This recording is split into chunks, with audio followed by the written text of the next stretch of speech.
He's the winningest coach in men's collegiate tennis history, a true icon in the truest sense of sports for the right reason. Steve Wilkinson. As the head tennis coach at Gustavus Adolphus College, he's amassed 36 MIAC conference titles, captured 2 national NCAA championships, and 3 times named Division III Coach of the Year. He's coached over 100 players to all conference honors and over 50 student athletes to all-American status. Every other top program is out of California or somewhere warm, and here we are in St. Peter, Minnesota, and he's made it happen. The Gusties have made 16 consecutive appearances at the NCAA championships, winning 6 national doubles championships and 4 national singles titles. He's compiled over 900 wins and is now the winningest collegiate tennis coach of all time. His credentials speak for themselves, and his tennis ability is not in question. But come on, you already knew that.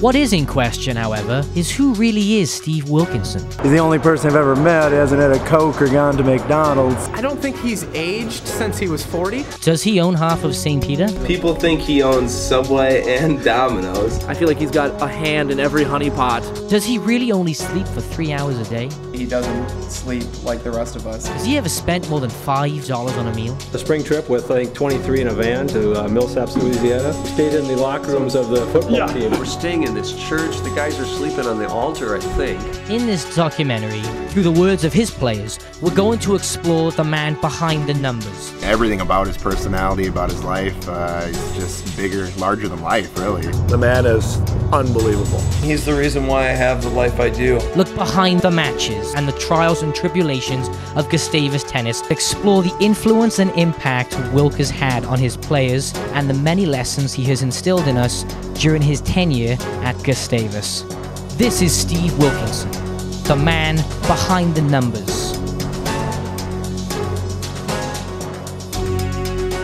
Hello and welcome to Steve Wilkinson, the man behind the numbers. Tonight, we are going to venture into Wilk's world and try to uncover the secrets to his success.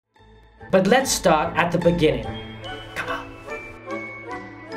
Wilk grew up in Sioux City, Iowa, where he was a standout junior tennis player. Got any sideburns there yet, Stevie? From there, he went on to University of Iowa, where he excelled on the court and in the classroom. After completing his undergraduate degree, he continued playing tennis on the professional circuit, competing against the best players of the time, and meeting many influential people. Hey, is that John Wayne? No, it's Steve Wilkinson. After competing professionally, he returned to Iowa to continue graduate work in Far East religions. There, he received an offer to further his academic passions as a world religions professor position opened up at Gustavus Adolphus College. Well, when I met Wilk, we practiced in the fall, but I knew him more the first year as a comparative religion instructor. It was one of the most thoughtful classes I had, with good conversations and good ideas, and when you're comparing world religions, that's quite a course. He was just a good instructor. Well, the reason I came to Gustavus was because I was offered a job teaching in the religion department. The president interviewed me, and his question to me was, would I take over as the volunteer coach for the tennis team, because the tennis coach was leaving that year? And I said, sure. So just like that, Wilk was hired at Gustavus and began his duties as the volunteer head men's tennis coach. Using his influence and reputation as a tennis player, he immediately began building the program and started actively recruiting top players. When recruiting, you only have one chance to make a first impression, and Steve made sure that all of his potential players felt welcome and wanted right from the start. First impression of Wilk? Yeah. I thought he was a god, but then I realized he wasn't a god. I was kind of in awe of him. I came down with Dan Shannon and did a tour of Gustavus. Most of the questions were directed at Dan because he was a better player than I was. I was absolutely stunned at how perfect, almost too perfect he seemed, and I thought, boy, there must be a lot of skeletons in this guy's closet. I think he kind of reminded me of my grandpa. I was playing a tournament at Gustavus, and here comes this total stranger who is just a giant, and he gets right in my face and puts his nose about 3 inches from mine and has the biggest smile I've ever seen, and honestly, I was scared of the man. Those are some big teeth. Got a phone call from Wilk, and he wanted to tell me about the Gustavus program, and about an hour later, I hung up the phone and knew a lot about the program. He called me, and I was pretty surprised. The man can talk for hours. I think most importantly, you show a sincere interest in the person, and that you reflect your sincere desire that they come to Gustavus. He invited me to come visit the campus when I was a high school senior. I arrived, and he immediately made a wonderful impression by taking me out to the state mental hospital, and we were playing in this yellow colored gym with a makeshift net with people that were inmates there looking through the windows. You know, I thought maybe we would hit and have this positive, wonderful experience, and really all he did was park me at the net and feed the ball over my backhand like a lob.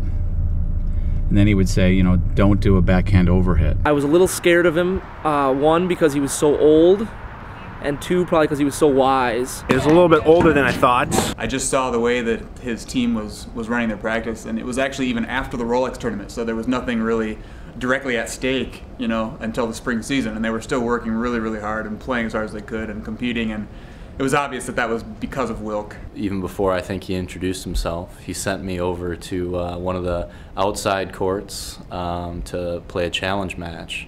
So I took my dress shoes off.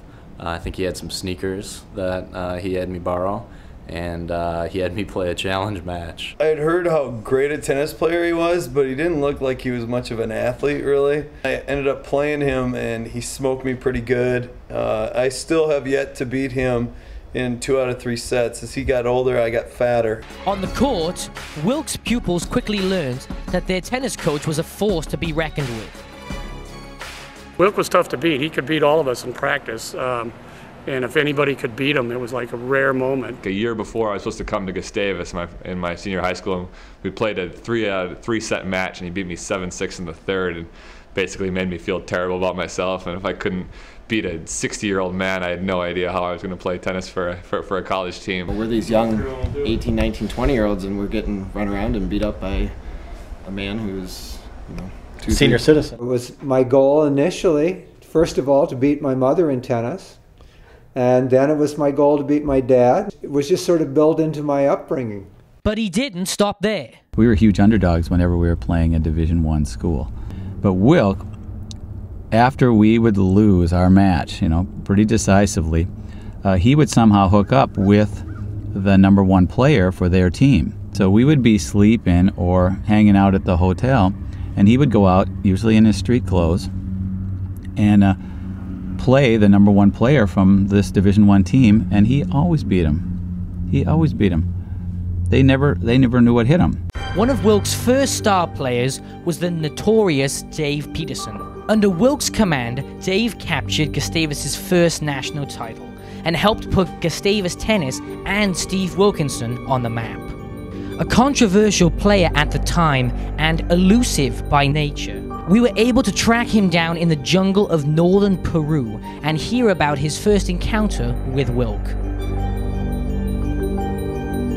First of all, you know, you can look up whatever thing I tell you, but when I got to know Steve, it was strictly by accident. I was in a car accident on the way to a tennis tournament, and I was the only one that didn't get hurt, and then I ended up hitchhiking the rest of the way to Aberdeen, South Dakota. When I was in high school, Steve ended up being my doubles partner. We ended up winning the tournament. He beat me in the semifinals, and from there, he started to recruit me.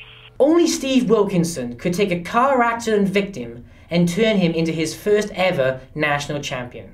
But it wasn't all fun and games at Gustavus. Trying to build a top-tier tennis program at a small-town Minnesota college had many obstacles to overcome. While the scarcity of indoor courts and physical location was outside of Wilk's control, he decided to focus on improving every aspect of his team that was. the first being eating right, and the discipline needed to do so. I recently got to spend an entire week with Wilk in the same hotel room on the spring trip. It's just amazing to me what the man does to stay healthy. I have vivid memories of getting up at 3 in the morning to the sound of crackling rice cakes. He could find a food co-op in any city that we were traveling. He doesn't go a day without chomping on a Nature Valley oats and honey granola bar. He does it every day at the exact same time. Oats and honey. All the time. The green package. The green. he has large That's boxes. like squirrel food. We're in New York actually, and pizza capital of the universe, and he actually asked the waitress if he could get cucumbers on his pizza. Wilk had everybody over to his house for dinner. They had ordered Chinese or something, and Wilk didn't eat the Chinese food. He dumped fresh peas, carrots, radishes, and I think it was some sort of green